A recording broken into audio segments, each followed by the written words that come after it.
সপ্তাহ ব্যবধানে প্রধান সূচকে ২৭ পয়েন্ট যুক্ত করে শেষ হয় নতুন বছরের প্রথম দিন বৃহস্পতিবারে ঢাকার পুঁজিবাজারের লেনদেন। ডিএসসি এক্স দাঁড়ায় ৪,৯১১ পয়েন্টে, ঠিক এক বছর আগে যা ছিল ৫,২১৮ পয়েন্ট।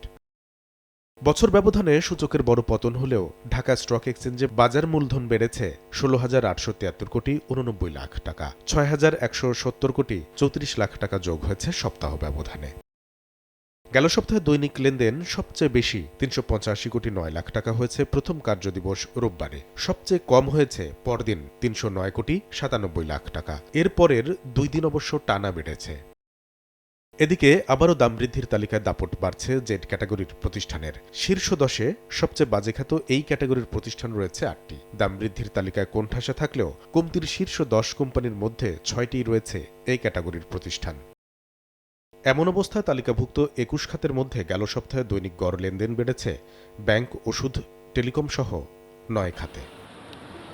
কামরুল হাসান সবুজ, সময় সংবাদ, ঢাকা।